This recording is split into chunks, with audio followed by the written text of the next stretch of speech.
Time to play some Ingress. Oh right, I live in the middle of nowhere. Hey there, and welcome back to another episode of Watch or Not, a series where I think the first episode of an anime site based on it. Are you watching the show or not? And today it's Ingress the Animation, brought to you by Netflix, which doesn't cater to people outside of the States. Good golly, another one of these. Oh yeah, Bucky's a good show, we should watch it. Oh no, it's not in Europe. Oh yeah, Ingress is a cool show that might be coming up but worth watching. Oh no, it's not in... What the f***, Netflix? So, it's a mobile game adaptation, and we know how those have been in the past. But those have also been mostly about slice of life and romance and more casual things. This is a full-on sci-fi game.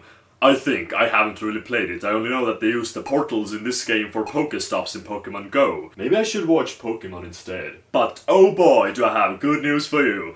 This whole anime is CGI. But it's full CGI, so something along the lines of Vagin, and that was amazing.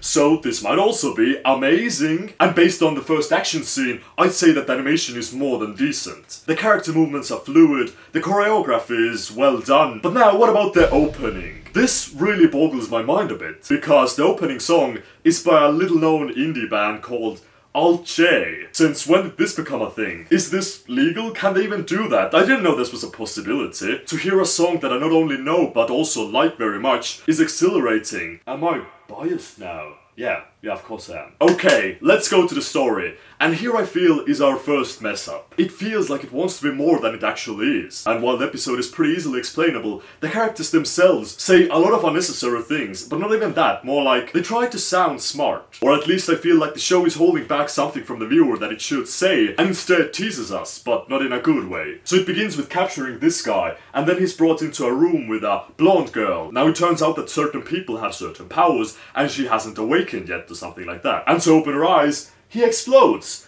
Yep. Then another guy, he appears, and his special power is, when he touches something, he can see everything that happened in its past. He's been called to look into what happened to the girl, because she's passed out now. And then when finding nothing later on that day, he gets a message to rescue the girl. And there's something with the mobile game mechanics there, portal stuff, that really doesn't make sense, because it's not really explained. But then he does manage to rescue her, and then they head to the next spot that phone says that they should head to. That's the first episode. And what I feel is that the anime isn't necessarily even holding anything back from us. It just expects us to know everything already. Like we have played the game, we know about portals, we know about other stuff. I haven't played it, I don't know what I'm saying. There are so many positive aspects to it, but it's almost overshadowed by how weird and bad the story is and the pacing and how the overall dialogue. So I'm gonna give this show a watch. What finally made me make up my mind are the characters. All three of the main ones have pretty cool powers, and the way they utilize them promises to be pretty cool also. We even get this guy's backstory a bit. So I did enjoy the animation, the style, the characters,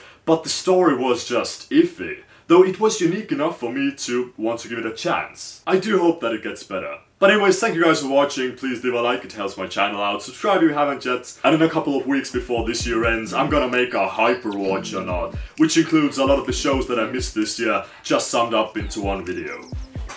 Bye.